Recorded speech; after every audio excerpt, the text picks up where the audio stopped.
तौबा क्या है। मेरे नबी पाक अलैहिस्सलाम के गुलामों ने तौबा की तकसीम की। हजरत हसन बसरी से किसी ने पूछी तौबा क्या है, तो आपने फरमाया तौबा ये है कि जब तू तौबा कर ले तो फिर उस जगह नजर ना आना जहां खड़े होने से रब रसूल नाराज होते। और फरमाया तौबा ये है कि जब तूने तौबा कर ली फिर वहां से गैर हाजिर ना होना जहां हाजिरी का तुझे अल्लाह रसूल हुक्म देते। ये तेरी तौबा है। और अगर तू ऐसा नहीं करता फिर तूने तौबा नहीं की, फिर तूने मजाक किया। मेरे भाई, रहमत इलाही आवाज देती है कि तरफ रुजू करें, दौड़े और रहमत की उम्मीद रख के आएंगे। समझ ले कि अल्लाह पाक, मैं एक बात अक्सर करता हूँ, नबुव्वत का दरवाजा बंद हुआ है। दाता गंज बख्श अली अजमेरी ने कहीं नहीं लिखा था कि मेरे बाद अली बिन उस्मान अजमेरी दूसरा नहीं आ सकता। हजरत मुजद्दद साहब कहीं नहीं लिख के गए कि दूसरा मुजद्दद अल-सानी पैदा नहीं होगा। हजरत बाउलक नक्शबंद बुखारी ने कहीं नहीं कहा कि मेरे जैसा वली नहीं हो सके। बुजुर्गों ने कभी नहीं कहा। तू जदोजहद तो कर। इकबाल कहते हैं आज भी हो अगर इब्राहिम का ईमान पैदा, आग कर सकती है अंदाज़े गुलिस्तां पैदा। तू प्रोग्राम तो बना, आगे की तरफ तो सफर कर। मेरे नबी करीम सैयद आलम सल्लल्लाहु अलैहि वसल्लम ने फरमाया तेरे आ जाने से तेरा रब राजी हो जाता है। जब तू आता है तो तेरा अल्लाह राजी हो जाता है। ये जो हमारी मुश्किलात होती है ना, जिनमें हम उलझे होते हैं, वो जो हमें जादू हो जाता है, तवीज कर देते हैं हमारे करीबी रिश्तेदार, वो तवीज नहीं होते, वो हमारे अमाल की सजा होती है। हमारे अमाल की सजा होती है।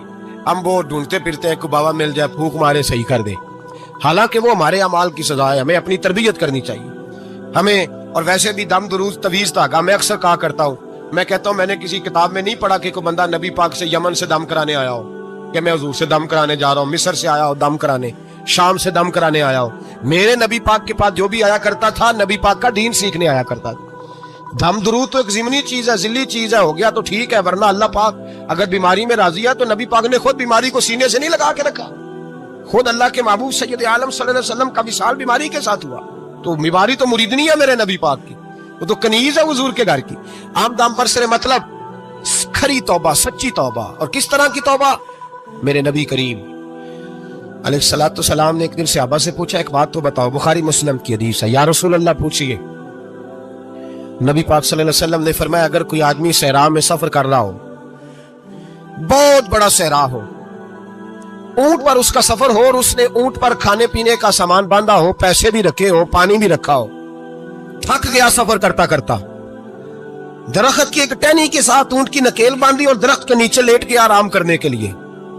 अल्लाह के हबीब फरमाते हैं अचानक उसकी आंख लग गई। जब जागा तो उसने देखा कि ऊंट तो गायब हो गया है। अब ना खाना है, ना पानी है, ना पैसे हैं, और सहरा बड़ा लंबा है, पैदल सफर भी नहीं कर सकता। थोड़ा सा ढूंढा, फिर मौत का इंतजार करने लगा। सोचने लगा मौत आएगी, अब मर जाऊंगा।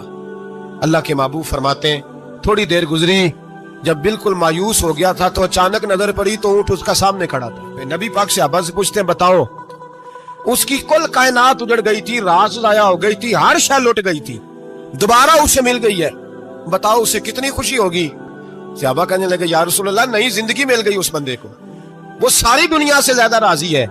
तो मेरे करीम रसूल सल्लल्लाहु अलैहि वसल्लम ने फरमाया रब करीम का नाफरमान बंदा जब उसकी बारगाह में आके तौबा करता है तो अल्लाह इससे भी ज्यादा राजी हो जाता है। नाफरमान जब आके कहता है या अल्लाह माफ कर दे, आइंदा नहीं करता, अल्लाह की। और हबीब पाक अलैहिस्सलाम फरमाते हैं वो इतना करीम है, जब बंदा अपने रब से सुलह कर लेता है, तौबा कर लेता है, तो अल्लाह जमीन को कहता तू भूल जा, मेरे बंदे ने गुनाह किया ही नहीं। आसमान से कहता तू भूल जा, मेरे बंदे ने गुनाह किया ही नहीं। रब करीम फरिश्तों से फरमाता है कि मिटा दो जो तुमने लिखा था, मैंने अपने बंदे के साथ सुलह कर ली है। अल्लाह भी बंदे को सजा देता है, लेकिन कब? जब बंदा बाज ही ना आए, बंदा तौबा करे ही ना, रुजू ही ना करे, सोचे ना कि मुझे अल्लाह की बारगाह में जाना। हम लोग अपना एक ज़हन बना के जिंदगी गुजारते हैं, एक ज़हन बना के, बल्कि लोग गुनाहों के नाम बदल बदल के वक्त गुजारते हैं। हम अपने नफ्स का बुत बना के सारा वक्त उसी की पूजा पे माज़अल्लाह लगा देते हैं।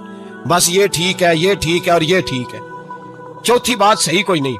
इसी के अंदर हम उलझे रहते हैं मेरे भाई, रहमत इलाही का गलत तस्वर अपनाते हैं। ओ मेरे भाई, किसी बंदे की मजबूरी तो माफ होती है, लेकिन अगर कोई जानबूझ के ज्यादती करे तो वो माफ, उसकी माफी, जिस बच्चे को पता हो ना उस्ताद को कि इसके वाकई घर में फौतगी हो गई थी, उस्ताद उसे सजा नहीं देता।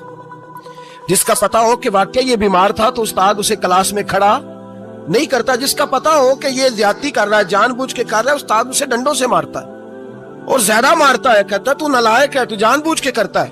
میرے بھائی اللہ کی رحمت ہے, ہر ایک پہ برستی ہے, لیکن ایک بندہ کھڑا ہی ہو جائے رب کے مقابلے میں, وہ نہ نماز پڑھے, نہ مسجد آئے, نہ کوئی کام کرے, نہ وہ دین کی طرف توجہ کرے, نہ وہ کبھی اللہ سے استغفار کرے, نہ وہ کبھی جائز کام کی طرف توجہ کرے, ساری زندگی حرام کٹھا کرے, ناجائز کرے, تو اب تو نے حد کر دی. تیرے پاس غضب آیا نہیں, بلکہ تو نے غضب کو آواز دی ہے. تو نے اللہ کے غضب کو, بولیے, اللہ کے غضب کو, غضب ہونا اور ہوتا ہے اور غضب کو آواز دینا, بولیے, غضب کو آواز دینا, ان میں فرق ہے میرے بھائی, یاد رکھیں. ہم آواز دیتے ہیں غضب کو, غضب ہوتا نہیں. اگر جھوٹ نہیں چھوڑنا, فریب نہیں چھوڑنا, ہم نے مسجد کی حاضری کی پابندی نہیں کرنی, تو پھر توبہ کے لفظ پکارنا دھوکا ہے, پھر یہ دھوکا ہے, پھر یہ مذاق ہے. پھر مذاق نہ کریں, آنا ہے تو کھری توبہ کے ارادے سے آئے, کھل کے آئے.